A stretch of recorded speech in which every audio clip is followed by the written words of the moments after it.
जय हिंद साथियों, मैं आनंद चौहान आप सभी का हार्दिक स्वागत करता हूं आपके अपने यूट्यूब चैनल टीचिंग विद आनंद चौहान में। तो भाई कैसे हो आप लोग? उम्मीद करता हूं आप सभी लोग बढ़िया होंगे। तो भाई जल्दी से सभी लोग एक बार क्लास में आ जाएंगे दोस्तों।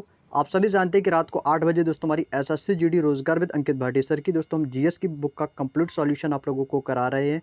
पेज बाई पेज आपको दोस्तों हर एक का सॉल्यूशन आपको देखने को मिल रहा है। और यदि हम बात करें इससे पहले की क्लास में, तो आपने देखा कि हमने दोस्तों हिस्ट्री को दोस्तों अभी हाल ही में दोस्तों कंप्लीट कर लिया है। हमने दोस्तों हिस्ट्री के दोस्तों सारे पीवाई के क्वेश्चन जो भी थे आपके विद थ्योरी वाइज हमने वो कंप्लीट कर लिए हैं। और आज दोस्तों एक नया चैप्टर की हम शुरुआत करने वाले हैं जिसका नाम है भूगोल। आज हम दोस्तों भूगोल को पढ़ने वाले हैं। भूगोल में हमारे जितने भी दोस्तों वन लाइनर फैक्ट्स होंगे, जितने भी आपके पीवाई के क्वेश्चंस होंगे ऑब्जेक्टिव टाइप्स के, वो दोस्तों आज के इस वीडियो में हम कवर करेंगे। अगर हम बात करें दोस्तों क्वेश्चन की, तो आज हम आज की क्लास में दोस्तों हम 1 से लेकर 30 तक के प्रश्नों का कंप्लीट सॉल्यूशन करेंगे। और बाकी जिसमें जो भी आपके वन लाइनर क्वेश्चंस दिए गए हैं उनको भी दोस्तों बहुत ही अच्छे तरीके से आज हम पढ़ने वाले हैं। तो आज का वीडियो बहुत ही इंपॉर्टेंट है क्योंकि स्टार्टिंग में दोस्तों इस बुक में आपको वन लाइनर क्वेश्चंस दिए गए हैं जो कि एग्जाम के अकॉर्डिंग दोस्तों बहुत ही ज़्यादा आपके लिए इंपॉर्टेंट रहने वाले हैं। तो वीडियो को कंप्लीट वॉच करना। आपको मैं क्लास में ही दोस्तों सारी चीज़ें याद करवाऊँगा। आपको दोस्तों क्लास में ही दोस्तों सब कुछ याद कराने की जिम्मेदारी मेरी है। जैसे भी मैं आपको हिंदी पढ़ाता हूँ, जीके पढ़ाता हूँ, मैं ज़्यादातर कोशिश करता हूँ कि एक शब्द को 2 बार रिपीट करूँ ताकि चीज़ें आपके माइंड में क्लिक हों, है ना? तो क्लास को शुरू से लेकर कंप्लीट देखो भाई, कोई दिक्कत नहीं है, बस आपको सारी चीज़ें क्लियर हो जाएंगी, ठीक है? तो चलिएगा दोस्तों, अब यहाँ पर हम बिना टाइम वेस्ट के अपने सेशन को स्टार्ट करते हैं। जो लोग अभी तक क्लास में नहीं आ पाए तो एक बार वीडियो को शेयर कर दो 2 मिनट के लिए सभी लोग। आप लोग जितने भी आपके साथी एसएससी जीडी की तैयारी कर रहे हैं, सबके साथ एक बार वीडियो को शेयर कर दो। और वीडियो पसंद है तो प्लीज़ एक वीडियो को लाइक ज़रूर कर देना। तो चलिएगा दोस्तों, अपने सेशन को हम स्टार्ट करते हैं। तो दोस्तों ये रहा है हमारा दूसरा अध्याय, भूगोल। ये दूसरा अध्याय है। पहले अध्याय में दोस्तों हमने कंप्लीट हिस्ट्री को कर लिया है। तो चलिएगा दोस्तों, यहाँ पर हम दोस्तों सबसे पहले कुछ महत्वपूर्ण तथ्य के बारे में जानेंगे कि भूगोल क्या है। भूगोल के बारे में दोस्तों बेसिक जानकारी हम पढ़ेंगे। और यहाँ से जो सबसे मोस्ट इंपॉर्टेंट क्वेश्चंस आपके जितने भी यहाँ पे आपके महत्वपूर्ण तथ्य दिख रहे हैं वन लाइनर क्वेश्चन में, तो ये समझ लो आपके लिए एक एक पॉइंट आपके लिए मोस्ट इंपॉर्टेंट रहने वाला है। और ये समझ लो आप लोगों के ये सारे पॉइंट जितने भी मैं आज के इस वीडियो में कराऊंगा, आप लोगों को लगभग 50% आप लोगों को ऑलरेडी पहले से पता है। जिसको नहीं पता है उनको पता हो जाएगा। और काफ़ी क्वेश्चंस आपको ऐसे होंगे जो आपने एग्जाम में देखे हैं और आपको ऑलरेडी पता है। तो इससे क्या होगा, आपका एक बेस्ट ऑफ बेस्ट रिवीजन रहेगा, ठीक है? तो चलिएगा पॉइंट को हम स्टार्ट करते हैं। पहला पॉइंट आपसे कह रहा है कि भूगोल का जनक किसे माना जाता है। तो क्वेश्चन ऐसे ही आएगा जैसे मैं बोल रहा हूँ। तो भूगोल का जनक किसको कहते हैं दोस्तों? इरेटोस्थेनीज को कहा जाता है। सभी को पता है, बिल्कुल क्लियर हो गया। पहला पॉइंट आपका क्वेश्चन ये आ सकता है। सूर्य के चारों ओर चक्कर लगाने वाले विभिन्न ग्रहों, क्षुद्र ग्रहों, धूमकेतुओं, उल्काओं तथा अन्य आकाशीय पिंडों के समूह को हम सौरमंडल कहते हैं। तो ये दोस्तों एक सौरमंडल की एक छोटी सी परिभाषा है। कह सकते हैं कि जो सूर्य के चारों ओर चक्कर लगाने वाले जो ग्रह हो गए, क्षुद्र ग्रह हो गए, पिंड हो गए, धूमकेतु हो गए, और दोस्तों विभिन्न विभिन्न प्रकार के आकाशीय पिंड जो हैं, उनके दोस्तों जो समूह होते हैं जो सूर्य के चारों ओर चक्कर लगाते हैं, वो हमारा एक सौरमंडल कहलाता है। बात समझ में आ गई? क्लियर है? बेसिक पॉइंट है भाई। सौरमंडल की दोस्तों खोज किसने की? मोस्ट इंपॉर्टेंट क्वेश्चन लगाना है इसको भाई, सभी को पता है दोस्तों, कॉपरनिकस। और दोस्तों हम कॉपरनिकस को ही दोस्तों ग्रहों का नियम भी कहते हैं। ग्रहों का नियम किससे संबंधित है? तो आपका तुरंत आंसर आएगा सर कॉपरनिकस का। ग्रहों संबंधित नियम किसने प्रतिपादित किए? तो आप कहोगे सर कॉपरनिकस ने। ऐसे क्वेश्चन आ चुके हैं एग्जाम में, आप सभी को पता है भाई। आप लोग प्रैक्टिस सेट देते हो, एग्जाम भी आप काफी दे चुके होंगे, आपको पता है वो चीज। इसके बाद आता है दोस्तों सूर्यमंडल का सूर्य जो है दोस्तों वो सौरमंडल का प्रधान है। तो देखो सौरमंडल का दोस्तों प्रधान कौन होता है? तो वो है दोस्तों सूर्य। सूर्य जो है दोस्तों वो हमारे पूरे सौरमंडल का मुख्य है। मुख्य यानी कि हमारा प्रधान है। सूर्य के दोस्तों केंद्र का जो टेम्परेचर है वो 15 मिलियन डिग्री सेल्सियस होता है। कितना है दोस्तों? सूर्य के दोस्तों जो केंद्र का जो तापमान है वो 15 मिलियन डिग्री सेल्सियस है, ठीक है? ये क्वेश्चन आता है एग्जाम में तो आपको ये याद रखने पड़ेंगे। सूर्य अपने अक्ष पर कैसे घूमता है दोस्तों? तो ये पूर्व से पश्चिम की ओर घूमता है। कैसे घूमता है दोस्तों? पूरब टू पश्चिम घूमता है, ठीक है? सूर्य पूरब से उदय होता है और पश्चिम में अस्त होता है। तो मतलब है कि सूर्य अपने अक्ष से पूरब से पश्चिम की ओर घूमता है। सूर्य की ऊर्जा का जो स्रोत है, देखिएगा दोस्तों, जो सूर्य की ऊर्जा का स्रोत है ये बहुत पूछा जाता है आपके एग्जाम में। नाभिकीय विखंडन, नाभिकीय संलयन से क्वेश्चन बनते हैं।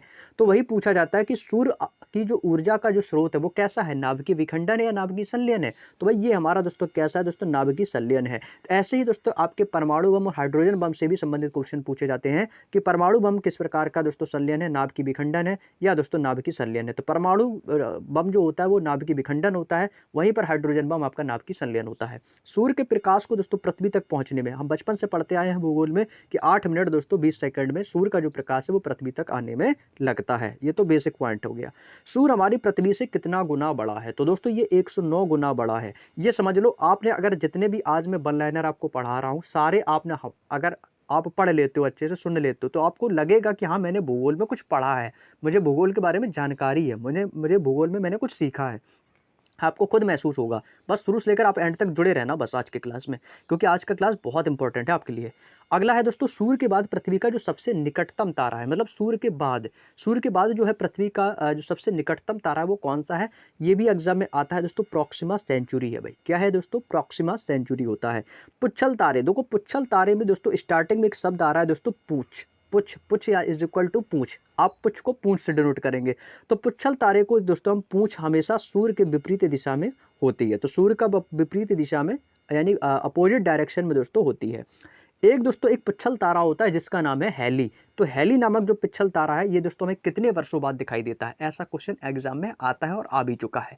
ये क्वेश्चन आपका 2 कॉपी ऐसे ही पूछा जाता है कि हैली नामक पिच्छल तारा कितने वर्ष बाद दिखाई देता है? तो दोस्तों ये 76 वर्ष बाद दिखाई देता है।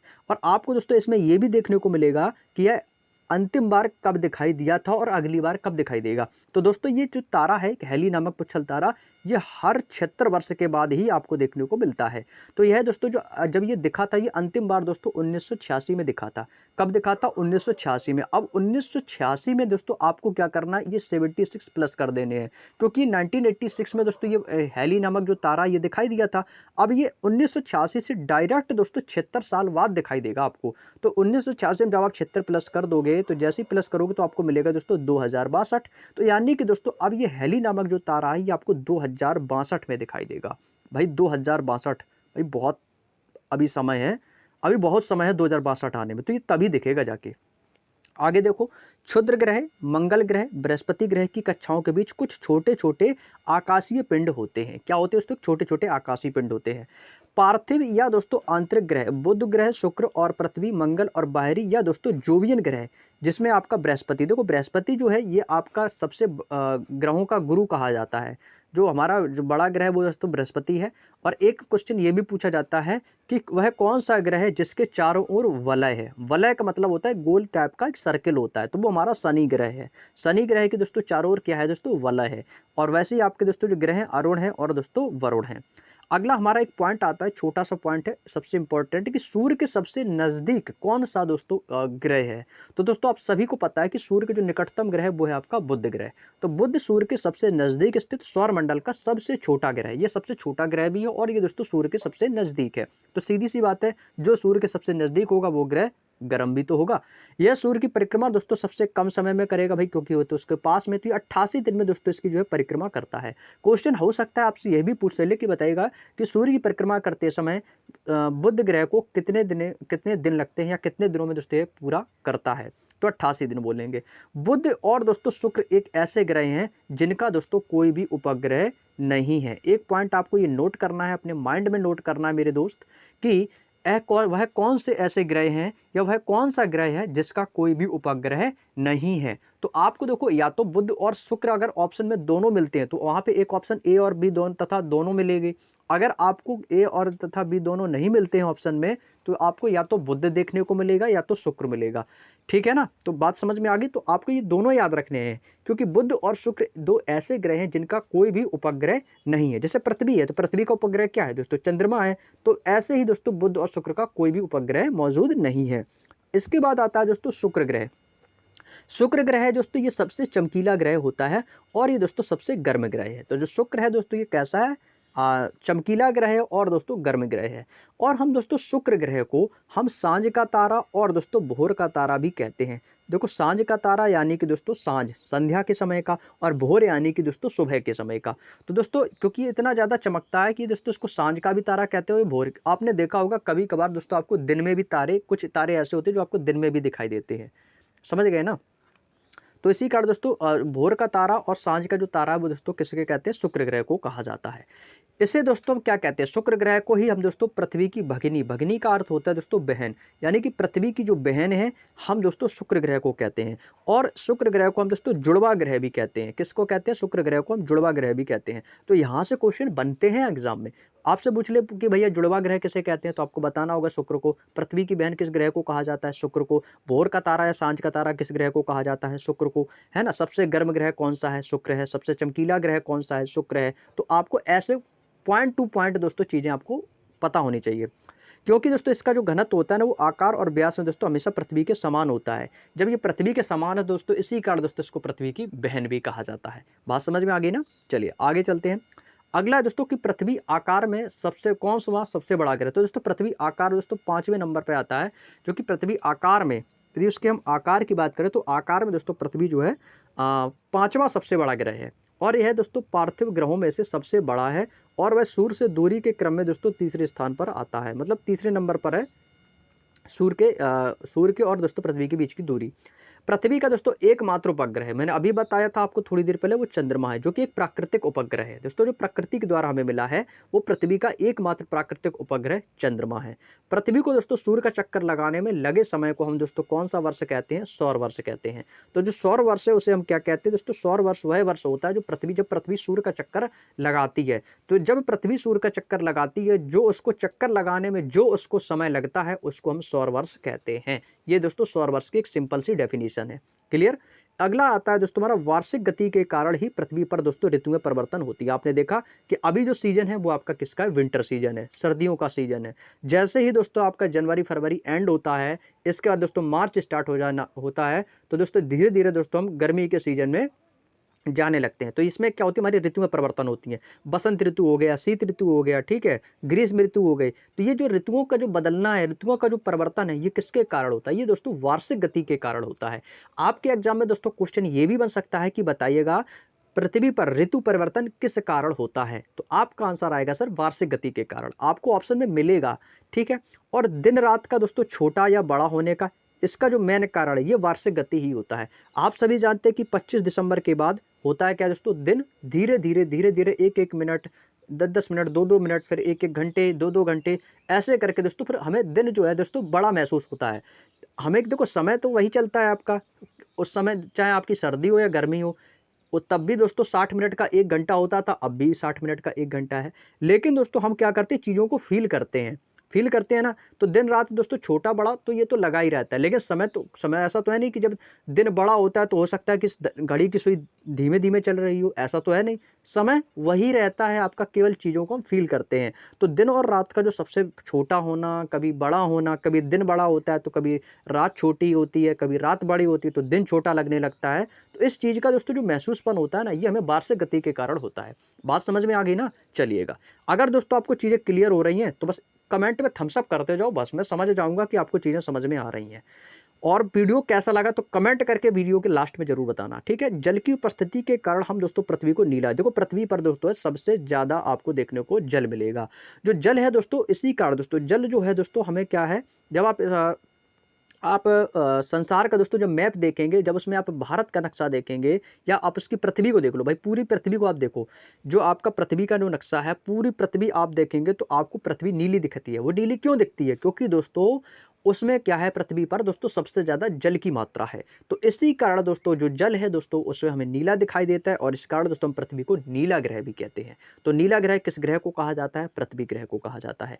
चंद्रमा को दोस्तों हम जीवाश्म ग्रह भी कहते हैं। देखिएगा दोस्तों, क्वेश्चन आपके एग्जाम में आता है कि जीवाश्म ग्रह किसे कहा जाता है, आपको ऑप्शन में दे दिया जाएगा, चंद्रमा ग्रह, नील पृथ्वी ग्रह, बहुत सारे ऑप्शन आपको ऐसे करके 4 ऑप्शन देखने को मिलते हैं। तो आपको पता होना चाहिए उस कंडीशन में कि सर चंद्रमा जो है, जिसको हम जीवाश्म ग्रह कहते हैं।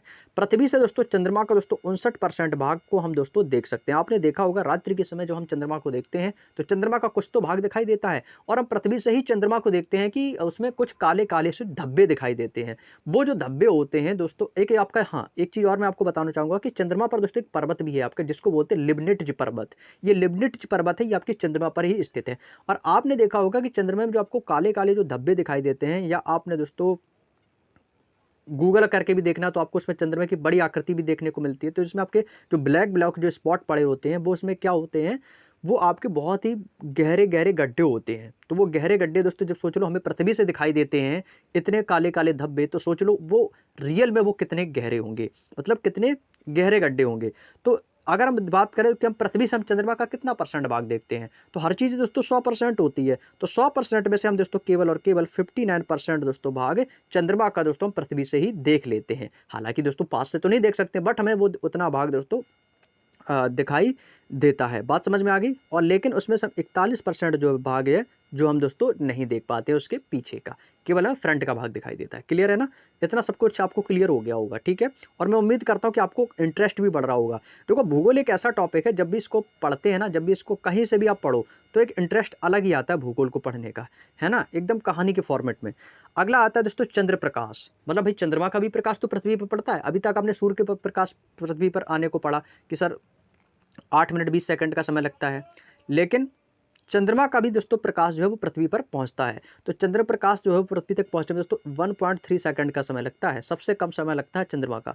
चंद्रमा की दोस्तों परिभ्रमण या परिक्रमण अवधि जो लगभग है वो 27 दिन और 8 घंटे का दोस्तों समय लगता है।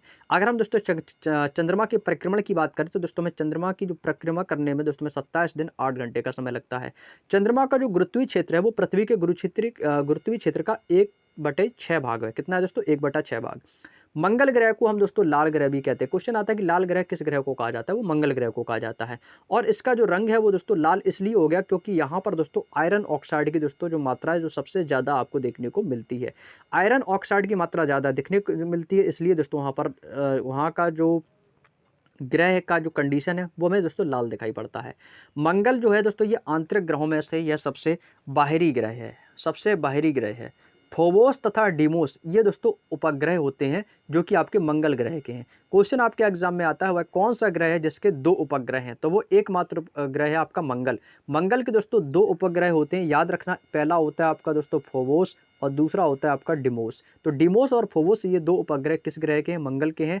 तथा डिमोस सौर मंडल का दोस्तों हमारा सबसे छोटा उपग्रह भी इसको कहा जाता है। इसके बाद हमारा बृहस्पति। बृहस्पति जो ग्रह है ये दोस्तों सौर मंडल का सबसे बड़ा और दोस्तों सबसे भारी ग्रह है। इसीलिए दोस्तों बृहस्पति को दोस्तों सभी ग्रहों का गुरु भी कहते हैं, क्योंकि जो गुरु है वही तो सबसे बड़ा होता है। तो सौर मंडल का सबसे बड़ा ग्रह कब भी एग्जाम में आए तो बृहस्पति बताना है। सबसे भारी भरकम ग्रह पूछेगा तो भी आपको बृहस्पति ही बताना है। मैं उम्मीद करता हूं दोस्तों आपको चीजें समझ में आ रही होंगी। क्लियर है ना भाई। चलिए आगे चलते हैं। अगला पॉइंट है कि यह अपने अक्ष पर लगभग 9 घंटे 56 मिनट में दोस्तों एक चक्कर लगाता है। कितने घंटे पे लगाता है, 9 घंटे 56 मिनट में। बृहस्पति जो है दोस्तों ये दूसरा सर्वाधिक उपग्रहों वाला ग्रह है।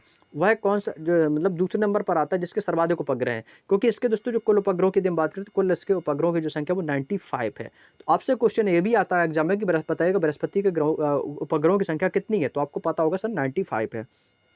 अगला है बृहस्पति का पलायन वेग। जो बृहस्पति का दोस्तों जो पलायन वेग है वो कितना है दोस्तों, 59.6 सेकंड है, जो कि सभी ग्रहों से दोस्तों कहीं ज़्यादा है। बृहस्पति तारा एवं ग्रह दोनों के गुणों से युक्त होता है, क्योंकि इसलिए इसे हम दोस्तों लघु सौर तंत्र भी कहते हैं। क्योंकि बृहस्पति जो है इसमें दोस्तों हम ग्रह भी बोल सकते हैं, इसको तारा भी कह सकते हैं। बृहस्पति का दोस्तों जो उपग्रह है वो दोस्तों ज्ञानीमीड होता है। ज्ञानीमीड जो है दोस्तों ये सौरमंडल का सबसे बड़ा उपग्रह है। क्वेश्चन एग्जाम में आता है कि सौरमंडल का सबसे बड़ा उपग्रह कौन सा है, तो आपका आंसर तुरंत आ गया सर ज्ञानीमीड। इनको नोट करते चलना अगर आपको नहीं पता है। अगर आपको पता है तो अच्छी बात है, नहीं पता है तो नोट करते चलो भाई, जैसे मैं बोल रहा हूँ, ठीक है। शनि ग्रह के चारों ओर वलय होता है। मैंने अभी स्टार्टिंग में बताया कि शनि जो ग्रह है इसके आपके चारों ओर वलय होता है, एक सर्कल टाइप का। एक मोटी प्रकाश की एक कुंडली होती है जो गोल तरीके से उसमें घूमती है, जिनकी दोस्तों संख्या कितनी होती है, 7 होती है, ठीक है ना। इसको भी आपको याद रखना है। यदि हम बात करें दोस्तों शनि के उपग्रह की, तो दोस्तों शनि ग्रह का दोस्तों उपग्रह जो है वो है टाइटन। टाइटन जो है दोस्तों ये किसका उपग्रह होता है दोस्तों, आपको सर ये शनि का उपग्रह है, क्योंकि जो सौर मंडल का दूसरा सबसे बड़ा उपग्रह आता है वो टाइटन है। अगर आपसे पूछा जाए कि सौर मंडल का सबसे बड़ा उपग्रह कौन है, तो आप ज्ञानीवीड बताएंगे। अगर क्वेश्चन ये पूछा जाए कि सौर मंडल का दूसरा सबसे बड़ा उपग्रह कौन है, तो टाइटन बताना है। इनको नोट करते रहो, वन लाइनर क्वेश्चन बना के नोट करना कॉपी में कि सौर मंडल का सबसे बड़ा ग्रह डैश करके लिखना ज्ञानीवीड। अगर आपसे पूछा जाए सौर मंडल का दूसरा सबसे बड़ा ग्रह, तो डैश करके लिख लेना आपको टाइटन, ठीक है। टाइटन जो है दोस्तों ये उपग्रह पृथ्वी के दोस्तों समान वायुमंडल है। जैसा वायुमंडल आपको पृथ्वी पर देखने को मिलता है ऐसे दोस्तों टाइटन उपग्रह पर भी है। शनि के घनत्व की बात करें तो ये 0.7 ग्राम प्रति घन सेंटीमीटर है। जो कि सभी ग्रहों में से सबसे कम है। एक क्वेश्चन ये भी पूछा जाता है कि शनि ग्रहों के उपग्रहों की संख्या कितनी है, तो 146 है। शनि के दोस्तों उपग्रहों की संख्या कितनी है प्यारे दोस्त, आप कहोगे सर 146 है। इसके बाद बात करते हैं अरुण ग्रह की। तो अरुण ग्रह जो है ये आकार में दोस्तों तीसरा सबसे बड़ा ग्रह है तथा सूर्य से दूरी के अनुसार दोस्तों इसका जो स्थान है वो 7वां स्थान है। यह अपने अक्ष पर दोस्तों पूरब टू पश्चिम की ओर घूमता है। अच्छी झुकाव अधिक होने के कारण दोस्तों इसको हम लेटा हुआ ग्रह भी कहते हैं। तो लेटा हुआ ग्रह किसको कहा जाता है, डैश करके लिख लेना, अरुण को। अगला है वरुण ग्रह। आकार में दोस्तों ये चौथे नंबर का, सूर्य से दूरी के क्रम में दोस्तों इसका 8वां स्थान है, क्योंकि सबसे पहले अरुण आता है, इसके बाद वरुण आता है। तो अरुण 7वें पे हो गया, वरुण 8वें पे हो गया। इस ग्रह के दोस्तों चारों ओर मीथेन गैस के दोस्तों बादल छाए रहते हैं। वह कौन सा ग्रह है जिसके दोस्तों चारों ओर मीथेन के बादल छाए रहते हैं, तो आपका आंसर होगा सर वरुण। इसे सूर्य की परिक्रमा करने में दोस्तों लगभग 165 वर्ष लगते हैं। जो वरुण ग्रह है दोस्तों, जब ये सूर्य की परिक्रमा करता है दोस्तों, इसको 165 वर्ष लगते हैं। यह दोस्तों सर्वाधिक ठंडा ग्रह भी होता है। क्यों ठंडा ग्रह होने का मेन कारण यह है कि क्योंकि सूर्य से दोस्तों सबसे दूर पर है। जो सबसे दूर है हुआ सूर्य से, वो तो सीधी सी बात है कि सूर्य का जो चक्कर लगाएगा तो वो दोस्तों काफी लंबे समय तक लगाएगा। और जो सूर्य के पास होगा तो वो तो गर्म तो होगा ही होगा, और वो कम समय में उसको चक्कर लगा लेगा। जैसे बुध है, बुध दोस्तों केवल 88 दिन में सूर्य का चक्कर लगा लेता है। और वहीं पर दोस्तों वरुण जो उसकी सबसे दूरी पर है, और ये 165 वर्ष लग जाते हैं इसको चक्कर लगाने में। अगर आप भूगोल के बारे में अगर थोड़ा सा और भी डीपली पढ़ो ना, तो काफ़ी इंटरेस्ट बढ़ता है चीज़ों को, क्योंकि उसमें चीज़ें हमें इमेजिन करनी पड़ती हैं, चीज़ों को कल्पनाओं करनी पड़ती हैं। तो एक भूगोल को पढ़ने में एक अलग ही इंटरेस्ट आता है भाई, है ना। चलिए आगे चलते हैं। जब पृथ्वी सूर्य के सबसे पास होती है तो उसे हम दोस्तों उपसौर कहते हैं, और ऐसा दोस्तों 3 जनवरी को होता है। आप देखना 3 जनवरी को, 3 जनवरी 2026, ये डेट आप नोट कर लेना, इमेजिन करना जिस चीज़ का, ठीक है। 3 जनवरी 2026, ठीक है, इसको नोट करना, क्योंकि ये समय बार बार तो मिलता नहीं है भाई। एक बार चला गया तो फिर आप 1 साल तक बैठे रहोगे। तो 3 जनवरी 2026 को क्या होगा कि जो पृथ्वी है ये सूर्य के सबसे पास होगी उस समय। तो दोस्तों जब ये पृथ्वी सूर्य के पास सबसे समय होगी, तो वो दिन आपका उपसौर कहलाता है। तो 3 जनवरी को उपसौर दिवस भी आप कह सकते हो इसको, ठीक है। क्वेश्चन है, एग्जामिनर कुछ भी बना सकता है। आप भी माइंड में क्वेश्चन को बनाने की कोशिश किया करो कि हाँ क्वेश्चन बन सकता है। जब पृथ्वी सूर्य से अधिकतम दूरी पर होती है तो उसे अपसौर कहते हैं। देखो उप एप अप, बात समझ में आ रही है ना। उपसौर सबसे पास में है, अपसौर सबसे दूरी पर है। तो ये आपको 4 जुलाई को मिलेगा, क्योंकि 4 जुलाई को क्या होगा कि पृथ्वी जो है वो सूर्य से अधिक दूरी पर हो जाएगी। जब अधिक दूरी पर होगी तो वो आपको अपसौर होगा, और जब पास में होगी तो उपसौर है, ठीक है। उपसौर और अपसौर समझ में आ गया कि उपसौर क्या है, अपसौर क्या है। उपसौर कब होता है, 3 जनवरी को। अपसौर होता है 4 जुलाई को। ये आपसे क्वेश्चन पूछ लेता है, ठीक है ना। तो ये डेट याद रखना आपको। अगली बात करते हैं दोस्तों भूमध्य रेखा पर झुकाव की। तो भूमध्य रेखा के उत्तर में दोस्तों 23.5 अंश के अक्षांश को दोस्तों कर्क रेखा कहते हैं, और भूमध्य रेखा के दक्षिण में दोस्तों 23.5 अंश के अक्षांश को दोस्तों मकर रेखा कहते हैं। तो मकर रेखा और कर्क रेखा के बारे में आपको एक चीज़ समझ में आई कि कर्क रेखा क्या है, मकर रेखा क्या है। कर्क रेखा भूमध्य रेखा के उत्तर में स्थित है, और भूमध्य रेखा के दक्षिण में आपकी मकर रेखा स्थित है। दोनों का जो अक्षांश है वो सेम है, 23.5 अंश। लिम्पोपो नदी जो है ये दोस्तों मकर रेखा को 2 बार काटती है। इसको स्टार बना के नोट करते चलना मेरे दोस्त आपके एग्जाम के लिए। कौन सी ऐसी नदी है जो मकर रेखा को 2 बार काटती है प्यारे दोस्त, आपका तुरंत आंसर आना चाहिए बिना सोचे समझे, लिम्पोपो नदी। नोट करते चलो भाई कॉपी में, क्योंकि ये 1 लाइनर क्वेश्चन है। यदि आपके पास बुक है अच्छी बात, जिस भी भाई के पास बुक नहीं है 2 मिनट का समय लगेगा क्लास को देखने के साथ साथ आपको लिखने में। तो तुरंत लिख लो भाई, मकर रेखा को 2 बार कौन सी नदी काटती है, डैश करके लिखना, लिम्पोपो नदी। अगला आपको याद रखना है कि भूमध्य रेखा को कौन सी नदी है जो 2 बार काटती है, तो आपका आंसर आएगा सर कांगो नदी। कांगो नदी जो है ये भूमध्य रेखा को दोस्तों 2 बार काटती है। वह कौन सी नदी है जो दोस्तों कर्क रेखा को 2 बार काटती है, तो आपको होगी सर माही नदी। ये जो मैं आपको काटने वाली जो नदियां बता रहा हूँ केवल 2 ही 3 बताऊंगा, और अगर क्वेश्चन आ गया ना तो इन्हीं 2-3 में से एक आएगा, और इसके अलावा कुछ नहीं पूछेगा आपसे, ठीक है। मकर रेखा, भूमध्य रेखा और कर्क रेखा, इन तीनों को दोस्तों 2 बार जो भी नदियां काटती हैं उनके सारे नाम आपके लिखे। लिम्पोपो नदी मकर रेखा को 2 बार काटेगी, कांगो नदी आपकी भूमध्य रेखा को 2 बार काटेगी, माही नदी जो है ये दोस्तों कर्क रेखा को 2 बार काटेगी। बात समझ में आ गया। ये मैं केवल 3 क्वेश्चन आपको नोट करा रहा हूँ कॉपी में, मेरे कहने से नोट कर लो।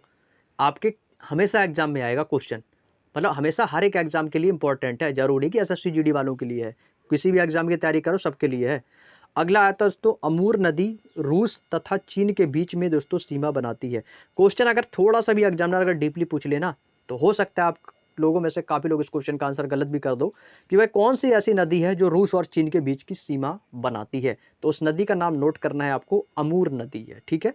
अगला है दोस्तों आपका विक्टोरिया जलप्रपात और करीबा बांध, जो कि आपका जाम्बेजी नदी पर स्थित है। तो विक्टोरिया जलप्रपात किस नदी पर स्थित है, ये क्वेश्चन आपके एग्जाम के लिए इंपॉर्टेंट रहेगा, वेरी वेरी इंपॉर्टेंट, क्योंकि एग्जाम में आ भी चुका है। तो विक्टोरिया जलप्रपात दोस्तों ये आपका जाम्बेजी नदी पर स्थित है। आपको एक चीज और वहीं पर नोट कर लेना है करीबा बांध के बारे में, कि करीबा बांध किस नदी पर स्थित है, तो जाम्बेजी नदी पर स्थित है। मिसिसिपी नदी द्वारा बनाया गया डेल्टा वो दोस्तों पक्षी के पंजे के जैसा है। पक्षी का पंजा तो आप लोगों ने देखा ही है, तो ये पक्षी के पंजे के जैसा दोस्तों ये हमें दिखाई देता है। अगर क्वेश्चन यहाँ से अगर एग्जामिनर पूछेगा तो कैसे पूछेगा कि बताइएगा वह कौन सी नदी है जिसका डेल्टा पक्षी के पंजे के समान है, तो आपका आंसर आएगा सर मिसिसिपी नदी। विक्टोरिया झील से निकलने वाली नील नदी विश्व की सबसे लंबी नदी है। ये तो सबको पता है भाई, विश्व की सबसे लंबी नदी है वो कौन सी है, नील नदी। नील नदी कहाँ से निकलती है या नील नदी का उद्गम स्थान कौन सा है, तो विक्टोरिया झील बोलोगे आप लोग, ठीक है। चलिए बहुत बढ़िया, आगे चलते हैं भाई। देखो मजा तो आ रहा होगा ना पढ़ने में, और मैं काफी स्पीड में भी पढ़ा रहा हूँ, आपको लगेगा सर काफी स्पीड पढ़ा रहे हो भाई, एक इंटरेस्ट अलग से आ रहा भाई पढ़ाने का। अगला है दोस्तों अमेजन नदी आयतन की दृष्टि से विश्व की सबसे बड़ी एवं दोस्तों लंबाई में और विश्व की सबसे दूसरे नंबर की दोस्तों ये लंबी नदी है अमेजन नदी। विश्व की सबसे लंबी नदी नील नदी बोलना, जब आपसे एग्जामिनर खुद पूछे ना कि विश्व की दूसरी सबसे लंबी नदी, तब आपको जाके अमेजन नदी बताना है, ठीक है। नहीं और आपको ऑप्शन में नील नदी भी मिलेगा, और काफी लोग जल्दबाजी में गलत भी कर देंगे, लेकिन आपको नहीं करना है, आपको पता होना चाहिए कि दूसरी सबसे लंबी नदी अमेजन है और विश्व की सबसे लंबी नदी नील है, ठीक है। इसके बाद आती है दोस्तों कि किस नदी को हम कोयला नदी कहते हैं, मतलब वो काली नदी होगी, कोयला है तो काली नदी तो है ही, तो किस नदी को हम दोस्तों कोयला नदी कहते हैं, वो आपकी राइन नदी है, ठीक है ना। इसको स्टार बना लो, काफी आपको यहाँ से नए नए क्वेश्चन देखने को मिलेंगे, कुछ क्वेश्चन ऐसे होंगे जो आपको थोड़े से नए देखने को मिलेंगे, नए पैटर्न के। तो ये आपके अच्छे लिए एग्जाम के लिए अच्छी बात है ना, क्या हो सकता है एग्जाम में आ जाए।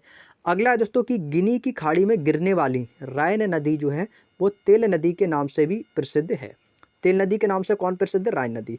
वोल्गा नदी कैस्पियन सागर में गिरती है और यह यूरोप की दोस्तों सबसे लंबी नदी है। ये क्वेश्चन एग्जाम में आ चुका है, तो इसको इंपॉर्टेंट लगा लेना भाई। ये क्वेश्चन कैसे पूछा गया था, तो ये क्वेश्चन आया था कि यूरोप की सबसे लंबी नदी कौन सी है, तो वो वहां पर आंसर था उसका वोल्गा नदी, ठीक है। तो डैश करके लिख लेना, यूरोप की सबसे लंबी नदी डैश वोल्गा। अगला है दोस्तों हमारा मरले डार्लिंग नदी, यह ऑस्ट्रेलिया की दोस्तों सबसे बड़ी नदी है। तो दोस्तों इसमें आपके दो टाइप के क्वेश्चन बनते हैं। क्वेश्चन क्या आता है कि ऑस्ट्रेलिया की सबसे बड़ी नदी कौन सी है, ऑस्ट्रेलिया की सबसे बड़ी नदी कौन सी है, तो वो है दोस्तों मरले डार्लिंग। दूसरा क्वेश्चन पूछा जाता है कि मरले डार्लिंग नदी किस देश में स्थित है, तो वो है आपकी ऑस्ट्रेलिया में, ठीक है। तो ये दोनों पॉइंट आपको नोट कर लेना है। अगला है धरातल का वह भाग जो अपने आसपास के स्थल से ऊंचा है तथा उसका शीर्ष भाग चौड़ा व सपाट होता है।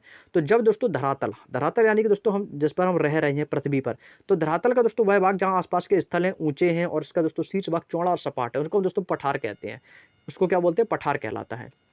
विश्व का जो सबसे ऊंचा पठार है वो सभी को पता है, वो है दोस्तों तिब्बत का पठार। तिब्बत का पठार दोस्तों ये संसार का सबसे ऊंचा पठार है, जिसका औसत ऊंचाई दोस्तों 4500 मीटर है, यानी कि दोस्तों 4500 मीटर ऊंचा दोस्तों जो पठार है वो आपका तिब्बत का है।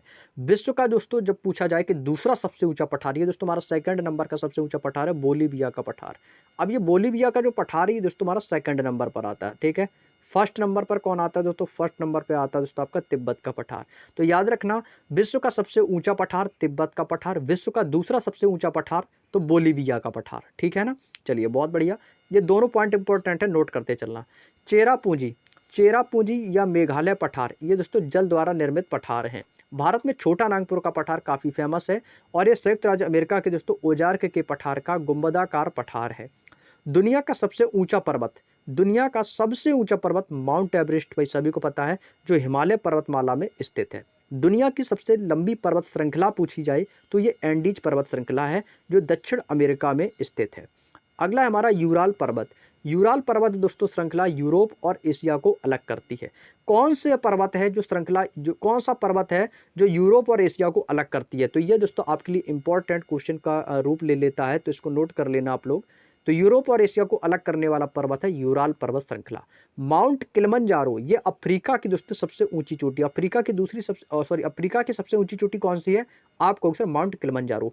एक है दोस्तों माउंट फ्यूजी, माउंट फ्यूजी जो है दोस्तों ये जापान की सबसे ऊंची चोटी है, इसको भी नोट कर लेना, ये सारे इंपॉर्टेंट फैक्ट हैं आपके लिए।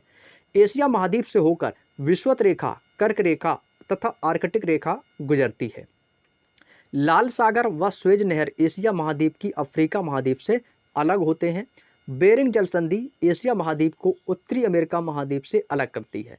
बेरिंग जल संधि अंतर्राष्ट्रीय तटीय रेखा के समांतर होती है और एशिया महाद्वीप में विश्व की जो लगभग 60% जनसंख्या निवास करती है, इसलिए यह दोस्तों विश्व का सबसे अधिक जनसंख्या वाला महाद्वीप है। अगर क्वेश्चन पूछा जाए कि बताइएगा कि विश्व का सबसे अधिक जनसंख्या वाला महाद्वीप कौन सा है, तो एशिया महाद्वीप है।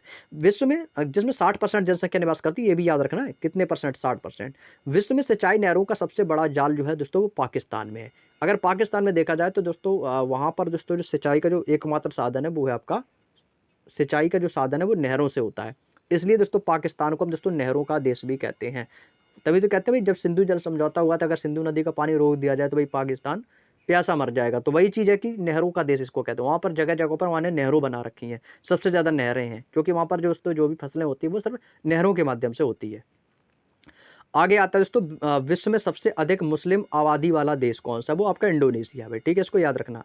श्रीलंका की सबसे लंबी नदी जो है दोस्तों वो महावेली गंगा। ये दोस्तों भाई बहुत बार एग्जाम है, इसको वीवीआई लगा लो भाई, very very important question, very very important question. Mahaweli Ganga, Sri Lanka की सबसे लंबी नदी कौन सी है, महावेली गंगा। कौन सी नदी, कौन सी गंगा नदी आपकी श्रीलंका में स्थित है, तो वो महावेली गंगा है। तो गंगा नदी के नाम से कंफ्यूज नहीं होना, नहीं तो भारत लगा दो आप लोग, ठीक है, ये महावेली गंगा है। आगे चलते हैं दोस्तों अपने अगले पॉइंट 2 पॉइंट की ओर। एशिया में दोस्तों क्षेत्रफल की दृष्टि से सबसे बड़ा देश, तो एशिया में दोस्तों क्षेत्रफल की दृष्टि से पूछा जाए सबसे बड़ा देश, तो वो है आपका चीन। सबसे बड़ा देश चीन है और सबसे छोटा देश जो है वो आपका मालदीव है। विश्व की सबसे गहरी झील पूछेगा तो बैकाल झील बतानी है, जो कि साइबेरियाई क्षेत्र में स्थित है। एशिया का सर्वाधिक जनसंख्या घनत्व वाला देश पूछेगा तो मकाऊ बताना है, ठीक है। ये मोस्ट इंपॉर्टेंट पॉइंट बता रहा हूँ भाई, नोट करते चलना, मैं बार बार इस चीज़ को रिपीट कर रहा हूँ। स्वेज नहर भूमध्य सागर को लाल सागर से जोड़ती है। देखिएगा क्वेश्चन पूछा जाएगा कि स्वेज नहर और भूमध्य सागर को कौन सा सागर जोड़ता है, तो लाल सागर, सॉरी, स्वेज नहर कौन सी नहर है जो भूमध्य सागर को लाल सागर से जोड़ती है, वह कौन सी नहर है जो भूमध्य सागर को लाल सागर से जोड़ती है, तो डैश करके लिखना है स्वेज नहर। विश्व की सबसे अधिक लवणता वाली झील जिसको कहते हैं वॉन झील, ये आपकी तुर्की में स्थित है। विश्व का सर्वाधिक वर्षा वाला स्थान जो कि आपका मासिनराम, जो कि आपका दोस्तों मासिनराम या मानसराम भी कहीं कहीं लिख के आता है, मेघालय भारत में है। यूरोप का, एशिया का दोस्तों जो यूराल पर्वत है, यूराल पर्वतमाला है, और यूराल पर्वतमाला से ही दोस्तों यूराल नदी है, और वहीं पर आपका कॉकेसस पर्वत श्रेणी तथा ये कैस्पियन सागर को अलग करते हैं। यूरोप महाद्वीप की दोस्तों सबसे महत्वपूर्ण नदी है वो आपकी डैन्यूब है। ये क्वेश्चन आता है महत्वपूर्ण नदी के लिए, तो महत्वपूर्ण नदी का नाम पूछेगा तो डैन्यूब बताना है। यह दोस्तों आपके काला सागर में गिरती है। यूरोप की सबसे लंबी नदी, रिपीटेड क्वेश्चन है भाई, ये अभी मैंने आपको कराया था यूरोप की सबसे लंबी नदी, रिपीटेड क्वेश्चन, तो वोल्गा नदी है भाई, ठीक है। पो नदी को हम दोस्तों इटली की गंगा कहते हैं। इटली की गंगा किस नदी को कहा जाता है, इंपॉर्टेंट लगा लो मेरे दोस्त, आपको सर ये पो नदी को कहा जाता है, ये भी आपका इंपॉर्टेंट है वोल्गा वाला, ठीक है। इटली की गंगा किसको कहते हैं, पो नदी को। अगला आता है इसके बाद, इंग्लिश चैनल फ्रांस को इंग्लैंड से अलग करता है तथा यह अटलांटिक महासागर का एक हिस्सा है। यूरोप महाद्वीप का सबसे बड़ा जो नगर है, सबसे बड़ा नगर आपका है लंदन, जो कि लंदन किस नदी के तट पर स्थित है, तो टेम्स नदी के किनारे स्थित है। लंदन किस नदी पर बसा हुआ है, टेम्स नदी। उत्तरी अमेरिका महाद्वीप क्षेत्रफल की दृष्टि से तीसरा तथा जनसंख्या की दृष्टि से चौथा सबसे बड़ा महाद्वीप है। उत्तरी अमेरिका का एकमात्र महाद्वीप है जिसमें एक भी स्थल रुद्र देश नहीं है। इस महाद्वीप का जो सबसे बड़ा द्वीप है वो है आपका ग्रीनलैंड, जो प्राकृतिक रूप से उत्तरी अमेरिका के अंतर्गत व राजनीतिक रूप से यूरोप के दोस्तों डेनमार्क के अंतर्गत आता है। नेक्स्ट पॉइंट आता है दोस्तों हमारा, दक्षिण अमेरिका का अधिकांश विस्तार हमारे दक्षिणी गोलार्ध में है, और दक्षिणी अमेरिका का जो सर्वाधिक नगरीकृत देश है वो है दोस्तों उरुग्वे। दक्षिणी अमेरिका का सबसे बड़ा स्थलबद्ध देश है वो है दोस्तों आपका बोलीविया, और बोलीविया का पठार जो है ये दोस्तों दुनिया का दूसरा सबसे बड़ा पठार है, ठीक है। पहला तिब्बत का है, दूसरा बोलीविया का है। ब्राजील का दोस्तों सेंटोस बंदरगाह, ये कॉफी बंदरगाह के नाम से भी जाना, इसको इंपॉर्टेंट लगाओ भाई, कॉफी बंदरगाह वाले को, है ना। ये कॉफी बंदरगाह के नाम से किसको जाना जाता है, ये ब्राजील के सेंटोस बंदरगाह को जाना जाता है, इसको इंपॉर्टेंट लगा लेना मेरे भाई, ठीक है। ब्राजील विश्व में सबसे अधिक कॉफी उत्पादन करने वाला देश है। विश्व में दोस्तों कॉफी उत्पादन करने वाला देश कौन सा है, तो आपका तुरंत आंसर आना चाहिए सर, ब्राजील है। ब्राजील का दोस्तों साओ पाउलो, ये मोस्ट इंपॉर्टेंट लगा लो मेरे दोस्त, साओ पाउलो, ठीक है। ये विश्व की दोस्तों कॉफी मंडी के नाम से इसको जाना जाता है। ब्राजील की दोस्तों कॉफी मंडी को किस नाम से जाना जाता है, साओ पाउलो। ब्राजील में दोस्तों कहवा को ही हम दोस्तों कॉफी कहते हैं। वहाँ पे दोस्तों कहवा के जो बागान है ना, जो कॉफी के जो बाग होते हैं उनको दोस्तों फेजेंडा कहते हैं। ये एग्जाम में आ चुका है, इसको इंपॉर्टेंट लगा लो मेरे दोस्त, इंपॉर्टेंट लगा लो भाई। ब्राजील में दोस्तों कहवा के बागानों को क्या कहा जाता है, फेजेंडा कहा जाता है। विश्व का सबसे ऊंचा झरना एंजिला, जिसको वेंजुएला झरना भी बोलते हैं, ये आपका दोस्तों चुरन नदी पर स्थित है, जो कि कैरोलिन नदी की सहायक नदी है। नेक्स्ट है दोस्तों दक्षिणी अमेरिका महाद्वीप उत्तरी अमेरिका से पनामा जल संधि के द्वारा अलग हुआ है। अफ्रीका महाद्वीप क्षेत्रफल व जनसंख्या दोनों ही दृष्टि से एशिया के बाद दोस्तों विश्व के दोस्तों दूसरे सबसे बड़े महाद्वीप हैं। अफ्रीका महाद्वीप जो है ये दोस्तों जिब्राल्टर जल संधि द्वारा यूरोप को अलग करता है। जितनी भी दोस्तों प्रमुख आपकी जल संधियां हैं, इनको जरूर याद करना, आपके एग्जाम में जल संधियों से क्वेश्चन बनेगा। अफ्रीकी महाद्वीप के पूर्व में दोस्तों आपका हिंद महासागर और पश्चिम में आपका अटलांटिक महासागर स्थित है। अफ्रीका एकमात्र ऐसा महाद्वीप है जो दोस्तों जिससे होकर दोस्तों आपकी विषुवत रेखा, कर्क रेखा और दोस्तों ये मकर रेखाएं गुजरती हैं। हॉर्न ऑफ अफ्रीका अफ्रीका के पूर्वी भाग को कहा जाता है, जिसके अंतर्गत आपका इथोपिया, जिबूती, सोमालिया और दोस्तों इरिट्रिया देश आते हैं। ऑस्ट्रेलिया का सबसे छोटा महाद्वीप है। ऑस्ट्रेलिया जो है दोस्तों ये सबसे छोटा महाद्वीप कौन सा है? ऑस्ट्रेलिया।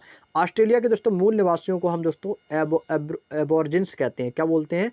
ऑस्ट्रेलिया के दोस्तों जो मूल निवासी हैं उनको एबोर्जिन्स कहते हैं। क्लियर है? यहाँ तक की बात आपको क्लियर हो गई होगी। आगे चलते दोस्तों अपने अगले पॉइंट पर, थोड़े से 1 पॉइंट और इसके बाद आपके ऑब्जेक्टिव क्वेश्चन कराएंगे। ठीक है, अगला पॉइंट आपसे क्या कहते हैं, थोड़ा सा जूम और कर देते हैं ताकि चीज़ें आपको क्लियर दिखाई दे। ठीक है, इतना सही है।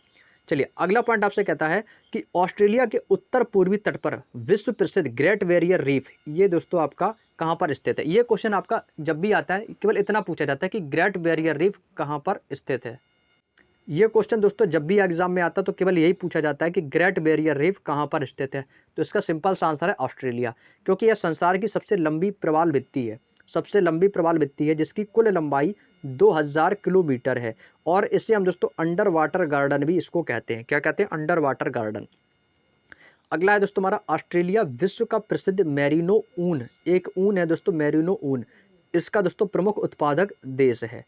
सिंधु नदी का उद्गम जो है ये मानसरोवर झील के निकट बोखूर चू ग्लेशियर से होता है, जिसकी सहायक नदियां हैं हमारी सतलज नदी है, चिनाव नदी है, रावी नदी है, व्यास नदी है और दोस्तों झेलम नदी आदि हैं। झेलम नदी का उद्गम जो है ये दोस्तों वेरी नाग के समीप शेषनाग झील से हुआ है, और शेषनाग झील कहाँ पर? आपकी जम्मू कश्मीर में है।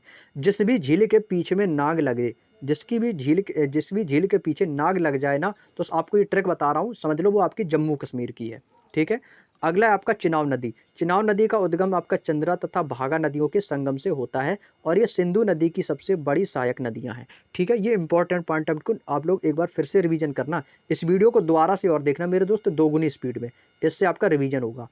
सतलज नदी चिनाव की दोस्तों सहायक नदी है। ठीक है, इसका उद्गम मानसरोवर झील के समीप राकस ताल झील से होता है।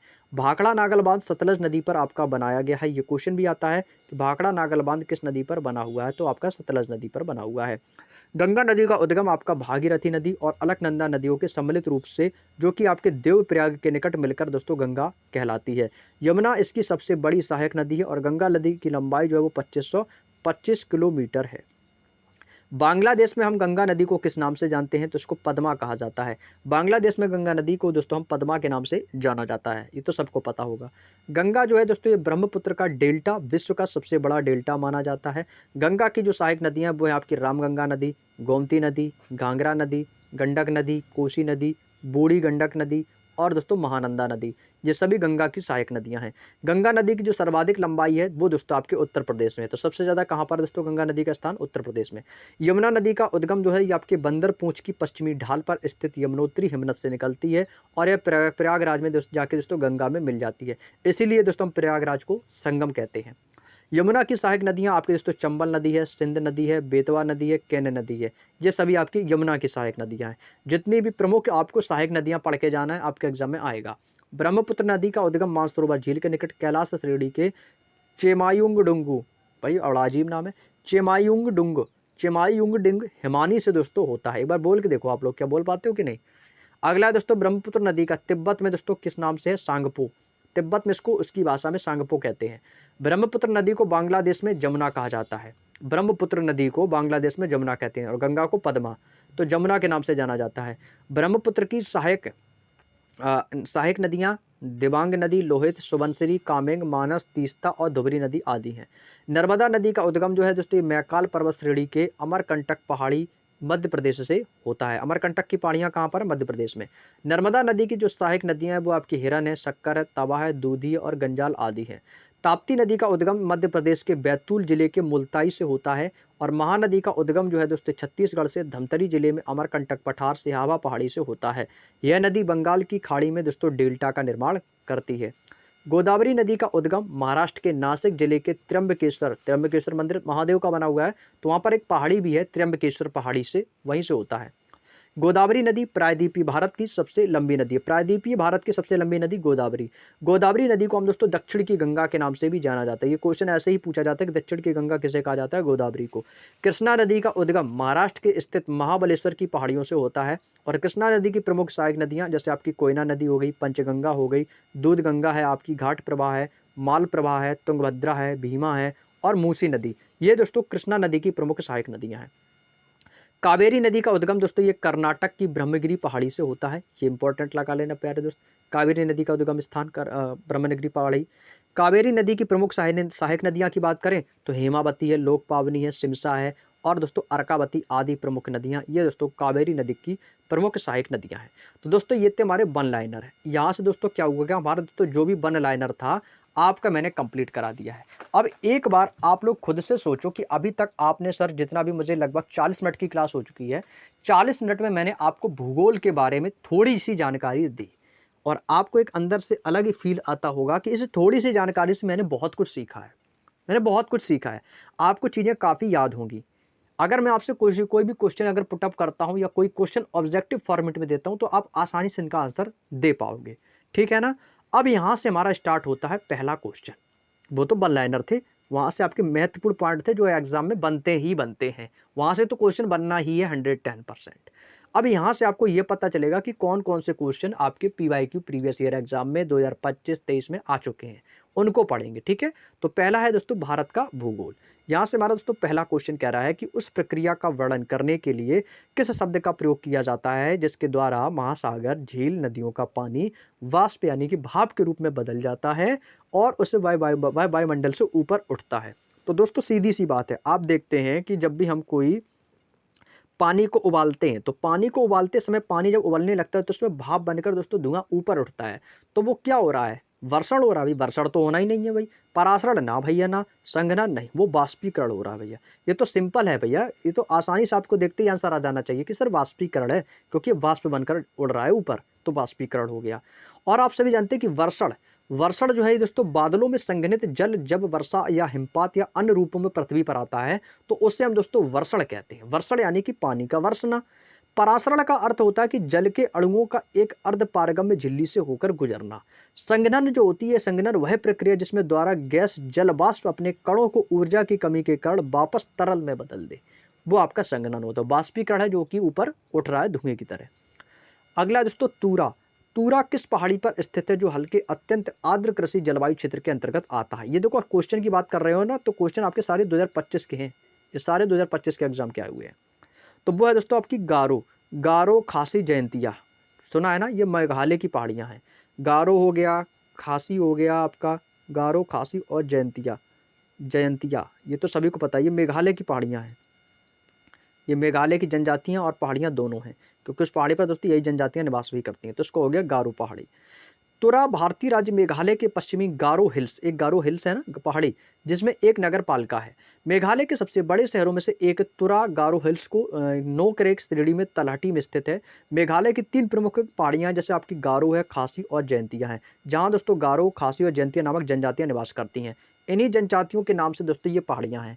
जहाँ पे आपकी दोस्तों गारो पहाड़ी है वहाँ पे गारो जनजाति निवास करती है, जहाँ पर खासी पहाड़ी है वहाँ पर खासी जनजाति निवास करती है, जहाँ जयंतिया वहाँ पर जयंतिया जाति निवास करती है। सिंपल है ना भाई। चलिए बहुत बढ़िया।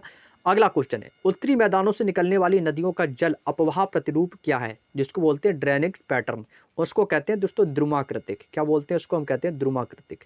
द्रुमाकृतिक अपवाह प्रतिरूप एक तरह का जल निकासी पैटर्न होता है। यह पृथ्वी की सतह पर पाए जाने वाला सबसे आम और व्यापक पैटर्न है। यह पैटर्न तब बनता है जब नदी धारा उस क्षेत्र से ढलान का अनुसरण करती है। इस पैटर्न में नदी की मुख्य धारा में उसकी शाखाएं इस तरह से आकार जुड़ती हैं जिससे उनसे बनने वाला ज्यामिति प्रतिरूप किस पेड़ के शाखाओं जैसा होता है। और इस पैटर्न में हम सहायक नदियों की बात करें तो मुख्य नदियों के तीव्र कोण पर मिलती हैं। सिंधु नदी इस टाइप से मिलती है। सिंधु नदी, गोदावरी, महानदी, कावेरी तथा कृष्णा नदी द्रुमाकृतिक अपवाह प्रतिरूप का उदाहरण है। अगला है ताम्र पाषाण काल की मालवा बस्तियों की अत्यधिक समानता निम्नलिखित में से किस स्थान पर पाई गई है? ऑप्शन आपके सामने है, महानदी बेसिन, नर्मदा नदी बेसिन, गंगा बेसिन या दोस्तों सिंधु बेसिन। तो ये आपकी है दोस्तों मध्य नर्मदा बेसिन। क्या है प्यारे दोस्त? मध्य नर्मदा बेसिन है, तो ऑप्शन नंबर बी वाला आंसर सही होगा। सबसे बड़ी ताम्र पाषाण बस्तियां नर्मदा नदी, उसके सहायक नदियों के क्षेत्र नौदा, टोली, एरन, नागदा आदि में दोस्तों ये पाई जाती हैं। नर्मदा नदी आपके मध्य प्रदेश के अमरकंटक की पहाड़ियों से निकलती है, रिपीटेड मैंने अभी बताया भी था, और यह एक दोस्तों दरार घाटी से होकर बहती है। भारत में वर्षा आधारित क्षेत्रों के लिए दोस्तों राष्ट्रीय जल संभर विकास परियोजना की शुरुआत कब की गई थी? तो राष्ट्रीय जल संभर विकास की शुरुआत आपकी 1990 से 91 में की गई थी। Option number A is the right answer. जल संभर प्रबंधन पानी की उपलब्धता को बढ़ाता है, भूमिगत जल स्तर को नीचा होने से रोकता है, मृदा अपरदन और दोस्तों बाढ़ को भी रोकता है। भारत में 1970 के दशक से जल संभरण प्रबंधन से संबंधित अनेक कार्यक्रमों की शुरुआत की गई, परंतु 1990 के दशक में दोस्तों व्यापक स्तर पर प्रयास भी किए गए। नेक्स्ट है, निम्नलिखित में से कौन सी नदी प्रायद्वीपीय पठार से नहीं निकलती है? तो वो है दोस्तों आपकी गंडक नदी। गंडक नदी जो है दोस्तों ये प्रायद्वीपीय पठार से होकर नहीं निकलती है। तो दोस्तों प्रायद्वीपीय पठार से निकलने वाली प्रमुख नदियां जो कि दोस्तों पूरब की ओर बहती हैं, और गोदावरी, कृष्णा, कावेरी और महानदी। प्रायद्वीपीय पठार से पश्चिम की ओर बहने वाली नदियां नर्मदा नदी और दोस्तों ताप्ती नदी हैं। गंडक नदी तिब्बत नेपाल सीमा के पास से निकलकर नेपाल और बिहार से होते हुए गंगा नदी में मिल जाती है, जिसे काली गंडकी या दोस्तों नारायणी के नाम से भी जाना जाता है। भारत में इनमें से किस पड़ोसी देश ने मिलियन शहरों की संख्या सबसे अधिक है? तो वह दोस्तों पाकिस्तान की। पाकिस्तान में दोस्तों मिलियन शहरों की संख्या अधिक है। पाकिस्तान में 10 लाख से अधिक जनसंख्या वाले प्रमुख नगरों में जैसे आपका कराची है, लाहौर है, फैसलाबाद है, रावलपिंडी है और गुजरानवाला, ये दोस्तों सबसे ज़्यादा शामिल है। बांग्लादेश में 10 लाख से अधिक जनसंख्या वाले प्रमुख नगरों में जहाँ पे ढाका जो किसी बांग्लादेश की राजधानी है, चटगांव और दोस्तों खुलना है। नेपाल में 10 लाख से अधिक जनसंख्या वाला एकमात्र शहर है, वो है काठमांडू जो कि इसकी कैपिटल है। श्रीलंका में कोई भी शहर दोस्तों 1 मिलियन तक नहीं पहुँच पाया है। श्रीलंका में कोई भी दोस्तों शहर जो है दोस्तों 1 मिलियन तक नहीं पहुँचा है। 1 million is equal to 10 lakh होता है, इसको तो पता ही होगा भाई। 1 मिलियन इज इक्वल टू क्या होता है दोस्तों? 10 लाख। ठीक है ना भाई।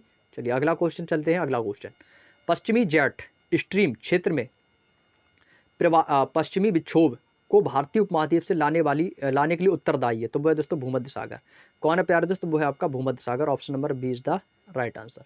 आगे चलते दोस्तों अपने अगले क्वेश्चन की ओर। पश्चिमी विक्षोभ जिसको कहते हैं वेस्टर्न डिस्टर्बेंस, इसी को कहा जाता है।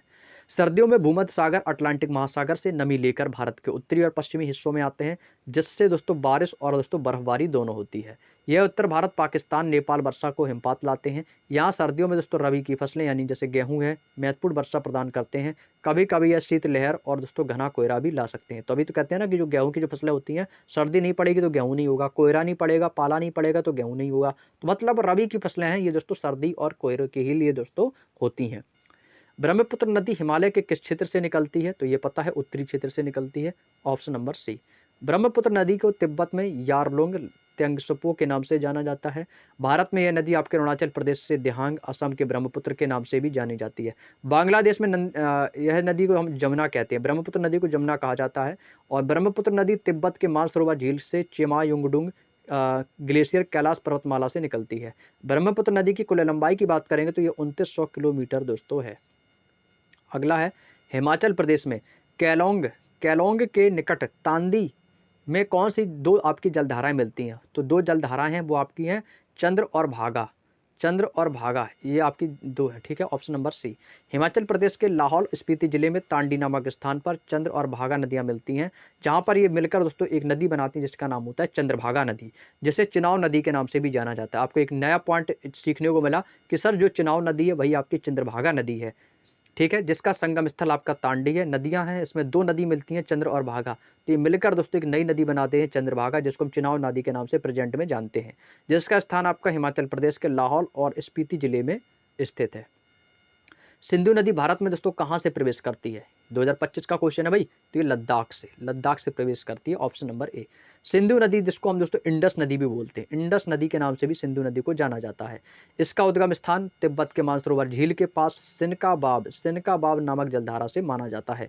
सिंधु नदी की लंबाई की बात करोगे तो इसकी कुल लंबाई 2880 किलोमीटर है, जबकि भारत में इसकी लंबाई 1114 किलोमीटर है। सिंधु नदी की प्रमुख सहायक नदियां जैसे आपकी झेलम है, चिनाव है, रावी है, ब्यास है और दोस्तों सतलज नदी आदि शामिल है।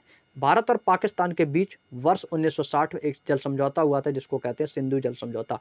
क्वेश्चन आता है कि सिंधु जल समझौता कब हुआ था, तो आपका आंसर आएगा सर 1960 में हुआ था, जो सिंधु नदी के जल के बंटवारे से संबंधित था। क्लियर, चलिएगा आगे चलते हैं। अगला क्वेश्चन आपके लिए है क्वेश्चन नंबर 12। ब्रह्मपुत्र नदी निम्नलिखित में से किस देश में नहीं बहती है, तो ये नेपाल में नहीं बहती है प्यारे दोस्त। ब्रह्मपुत्र नदी दोस्तों ये नेपाल में नहीं बहती है, तो ऑप्शन हमारा बी होगा। ब्रह्मपुत्र नदी तिब्बत, भारत तथा बांग्लादेश में बहती है, लेकिन नेपाल में नहीं बहती है। यह नदी तमचा बरवा पर्वत के पूर्वी किनारों के सहारे अरुणाचल प्रदेश से भारत में प्रवेश करती है और असम में यह नदी दोस्तों गुम्फित जलमार्ग बनाती है, और इसी के चलते यह नदी आपकी असम में विश्व की सबसे बड़ी नदी माजुली नदी का निर्माण करती है, और माजुली द्वीप भी आपका स्थित है। यह नदी आपकी बांग्लादेश में प्रवेश करती है। बांग्लादेश में ब्रह्मपुत्र को हम जमुना और गंगा को हम पद्मा के नाम से जानते हैं। ये तो आप रिपीटेड है, मैंने अभी बताया भी था आपको। जमुना नदी पद्मा नदी से मिलती है और पद्मा मेघना से मिलकर बंगाल की खाड़ी में दोस्तों ये गिरती है। कौन सी पर्वतमाला त्रिभुजाकार है? कौन सी पर्वतमाला जो है दोस्तों वो कैसी बता रहा है दोस्तों, ये आपकी त्रिभुजाकार है, मतलब त्रिभुज की तरह है इस प्रकार से, जिसका शीर्ष आपका रत्नापुरी, इसका जो शीर्ष है इसको क्या बोल देंगे, इसको बोलेंगे दोस्तों रत्नापुरी, तथा अन्य दो भुजाएं, इसका जो शीर्ष है ना ये वाला पॉइंट ये रत्नापुरी है, और दूसरा दोस्तों दो भुजाएं जिसको ताप्ती और नर्मदा नदी के समांतर है, तो इसको आप क्या बोलोगे, इसको बोलोगे आप ताप्ती और इस पॉइंट को बोलोगे दोस्तों आप नर्मदा। तो इस प्रकार का दोस्तों ये पॉइंट आपको समझा रहा है, तो इसको बोलते हैं सतपुड़ा पर्वतमाला है। ऑप्शन नंबर डी सतपुड़ा होगा दोस्तों, सतपुड़ा पर्वतमाला।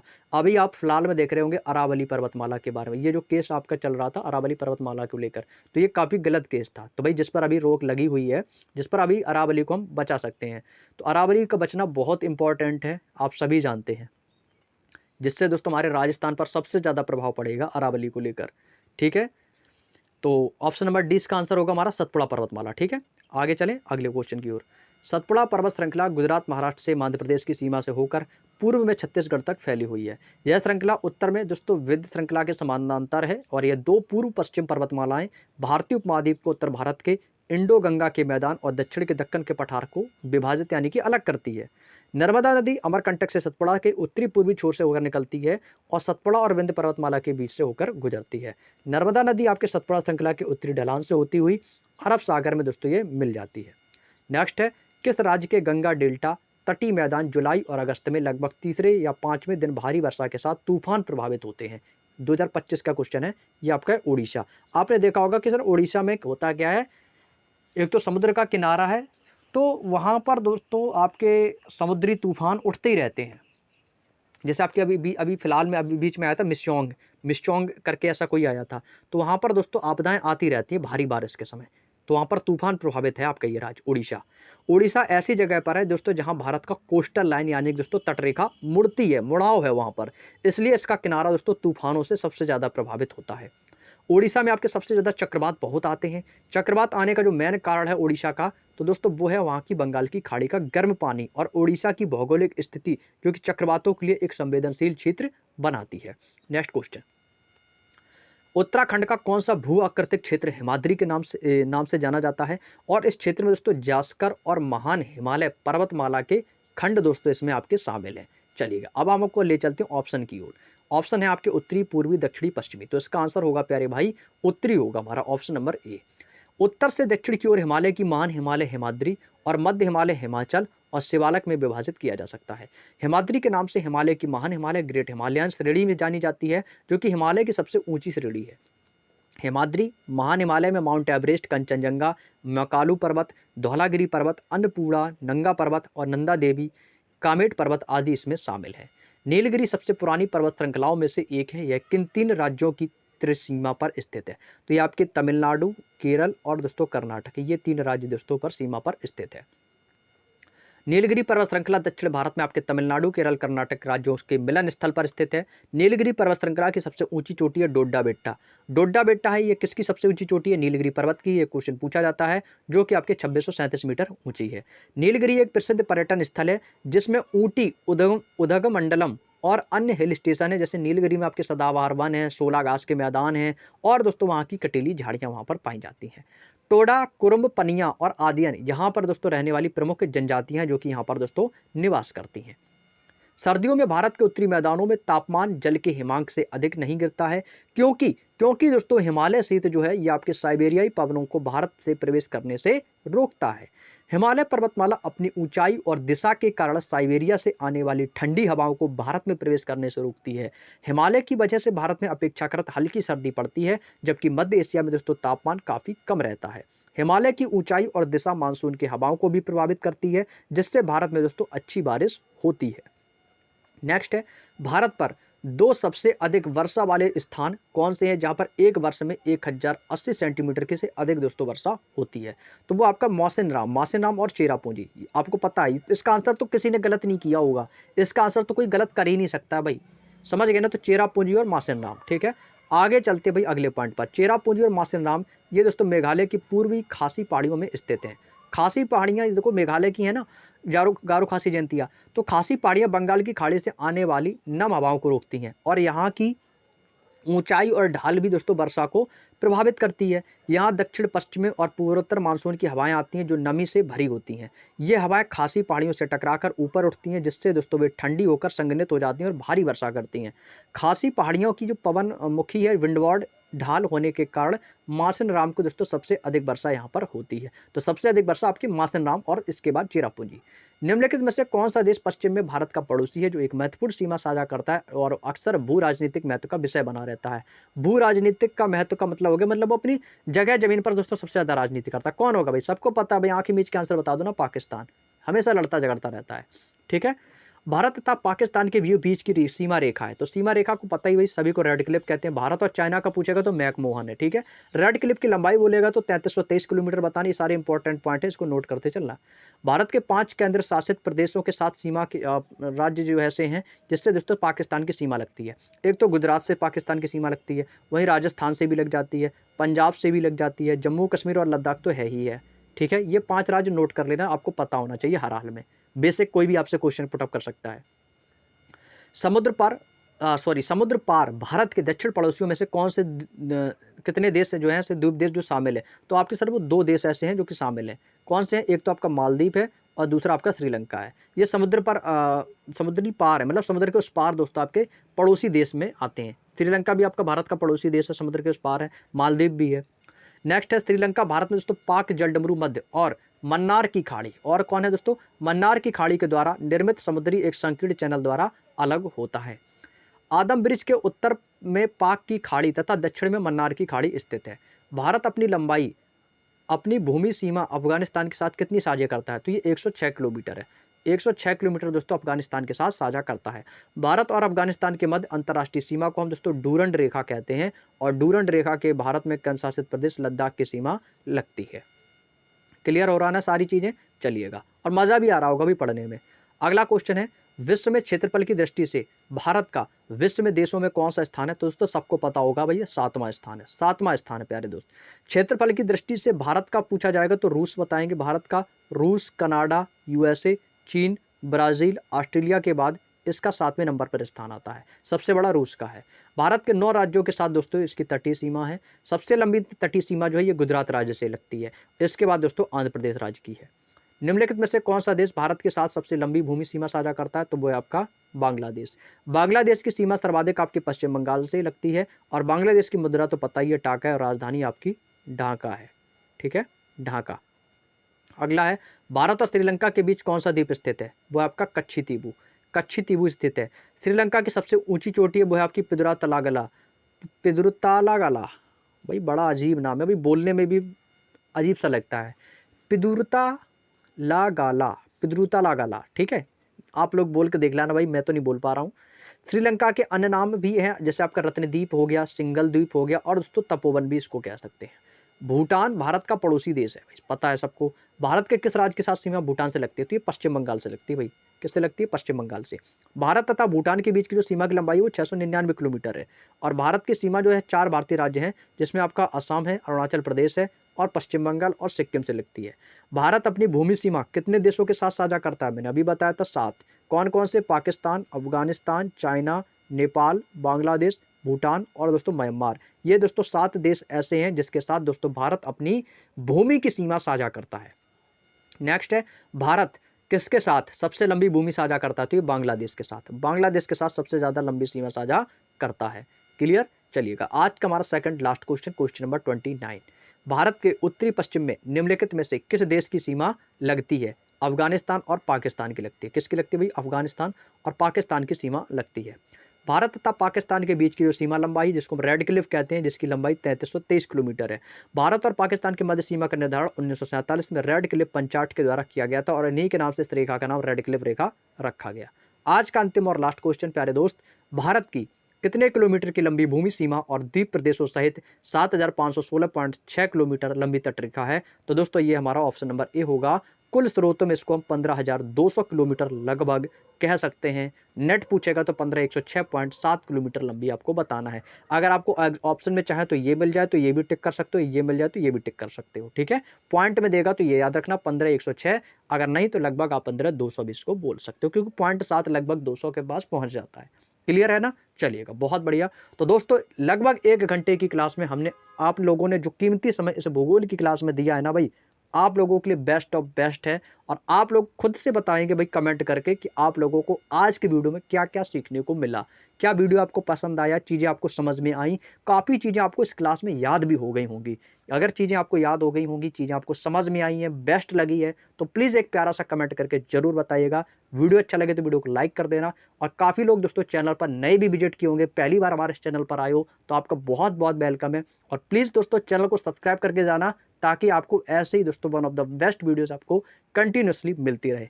मिलूंगा दोस्तों अपने अगले नेक्स्ट सेशन के साथ में। ऐसे ही दोस्तों आगे के और क्वेश्चन अभी हम आपको कराएंगे। अगला जो क्लास होगा दोस्तों 31 नंबर से ही स्टार्ट करेंगे, आगे के शेष क्वेश्चन को कंप्लीट कराएंगे। तो चलिएगा दोस्तों, मिलता हूं मैं आप लोगों से नेक्स्ट क्लास में। तब तक के लिए आप सभी को जय हिंद, जय भारत।